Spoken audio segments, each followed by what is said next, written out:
to your My Assignments in NoRedInk, you'll now see underneath the diagnostic, there's also a practice and a quiz.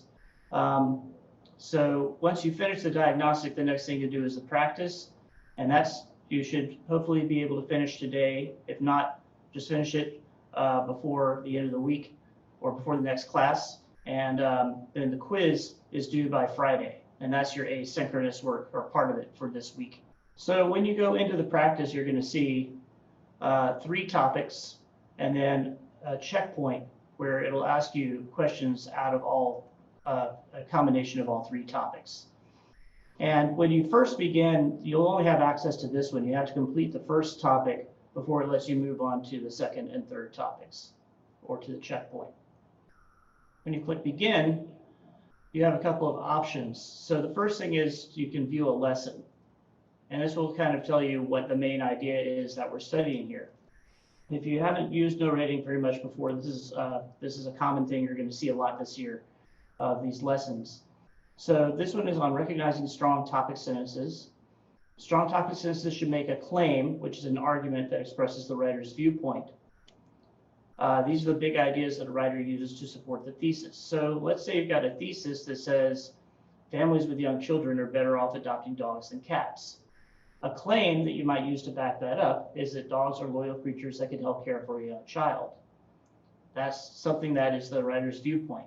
The second sentence is not making a claim. Some families choose to adopt dogs while others select cats. That's simply a fact. So that's not sharing a point of view. So it's not a good claim, not a good topic sentence. Another example, thesis statement, schools should require students to wear a uniform. A claim to back that up is that uniforms conveniently save students from having to select an outfit. That's something that that is our opinion about whether it's convenient or not. Not a claim. Next, I will tell you how uniforms save students time. Whenever you see something like this, next I will tell you, that's just telling us what the author is going to talk about next. It's not a viewpoint. It's not a claim. So a claim is an argument. A fact is not a claim. Facts are true statements that do not express the writer's viewpoint. We'll see more about facts when we get to the evidence part of the exercise. And here are some other examples that you can read through. They're similar to the first one. So, strong topic sentences should always be claims. They're the big reason a writer uses to support the thesis.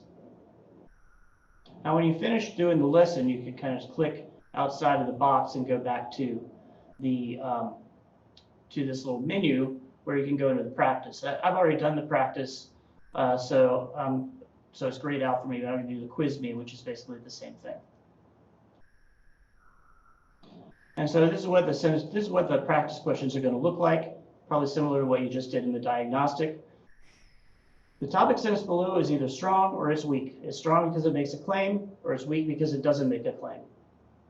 The following paragraph discusses the reasons that some parents read picture books to their toddlers. In this case, it's just telling me what the following paragraph is going to talk about. It's not making a claim about my opinion. So this is weak. It's not making a claim. Here's another example. This topic sentence is based on The Great Gatsby. Fitzgerald repeatedly references eyes to highlight Gatsby's watchfulness over Daisy. So the fact that he makes repeated references to eyes is a fact from the book, but in order to highlight Gatsby's watchfulness over Daisy, that's more of a matter of opinion. We don't know if that's why Fitzgerald did that. So we're making a claim there, so that's strong. In this paragraph, I will describe NASA's $18 billion budget for 2015. Again, in this paragraph, sets it up as weak. That's not making a claim. It's just telling you what I'm going to talk about next.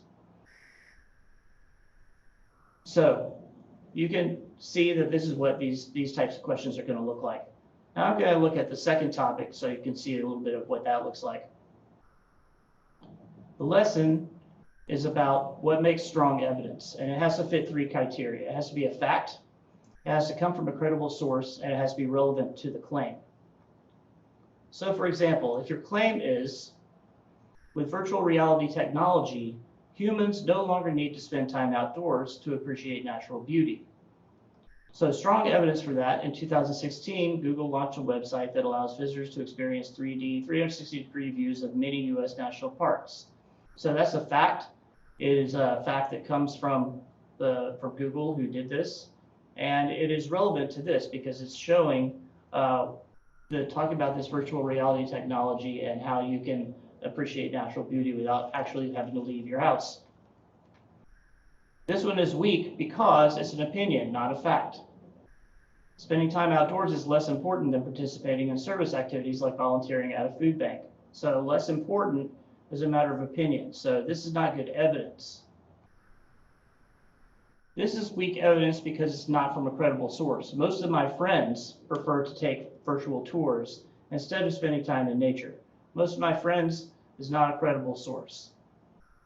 This one is weak because it doesn't support the claim. It's not related to what the claim is saying. The National Museum of Natural History offers virtual tours, letting online visitors explore the exhibits through high-resolution images. So it has to do with virtual stuff, but it doesn't have to do with nature because these are virtual tours of a museum. So this doesn't have anything to do with the claim that's being made about not needing to go outdoors to appreciate natural beauty. But here's a little more information about all three of these criteria. Strong evidence should be a fact, not an opinion.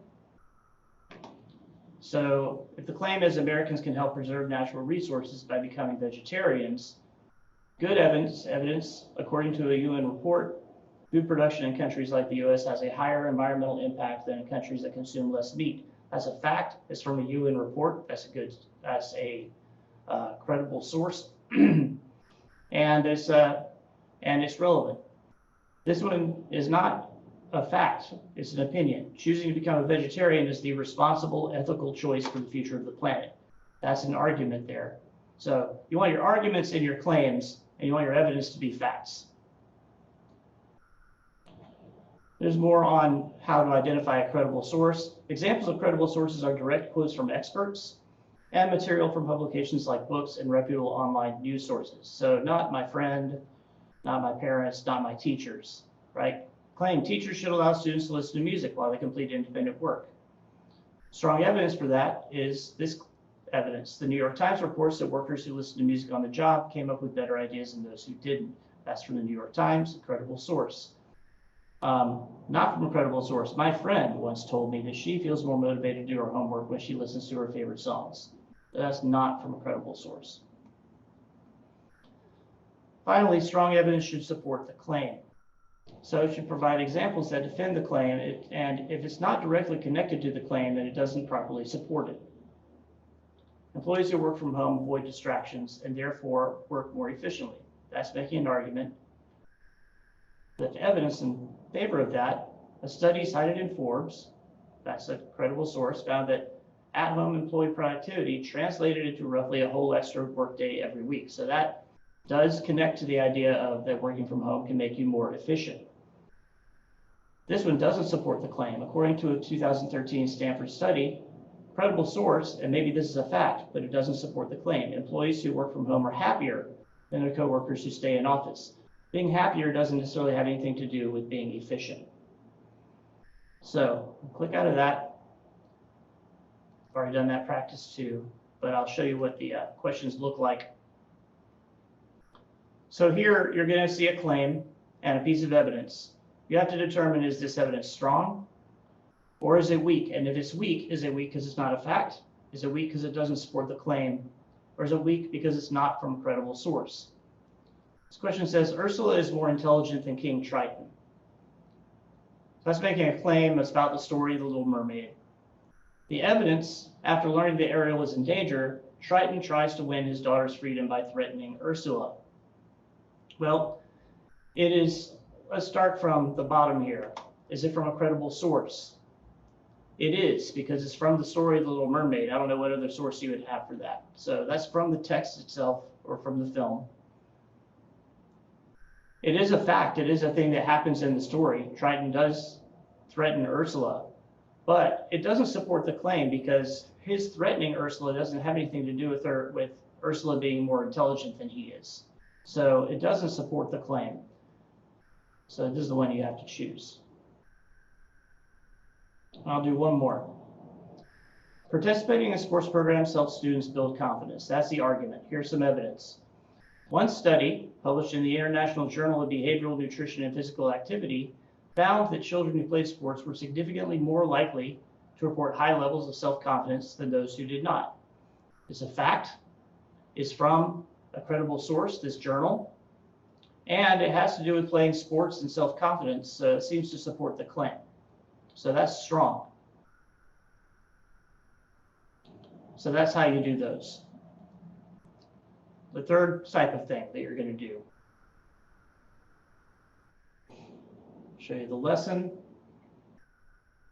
So this is for selecting the strongest piece of evidence to support a claim. So let's say you got a passage from an article or a whole article. How are you going to decide what sentence you're going to quote?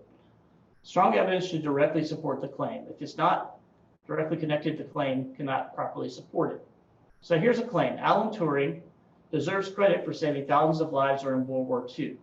There's a passage with 3 sentences. We want to find out which one of these sentences is the best one to quote as evidence.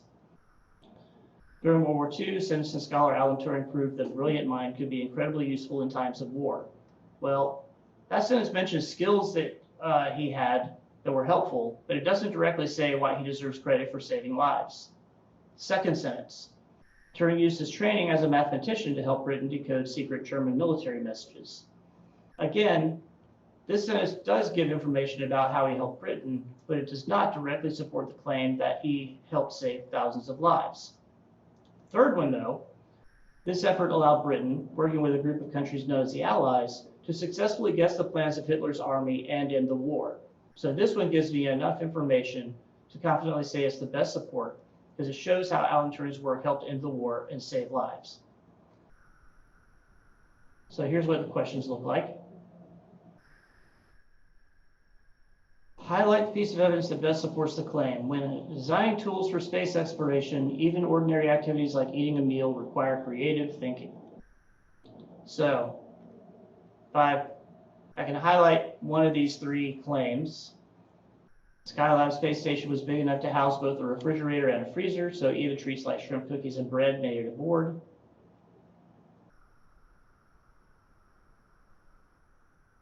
That doesn't sound particularly creative. The dining room was set up just like one on Earth with a few minor but important additions. That's kind of general. Belts were added to the chairs to prevent the astronauts from floating away, and all of the food was served carefully on sealed magnetic trays that stuck to the table. So that sounds like some creative tools, some creative thinking in designing the tools for space. So I'm going to click that one, and then I'm going to submit my answer.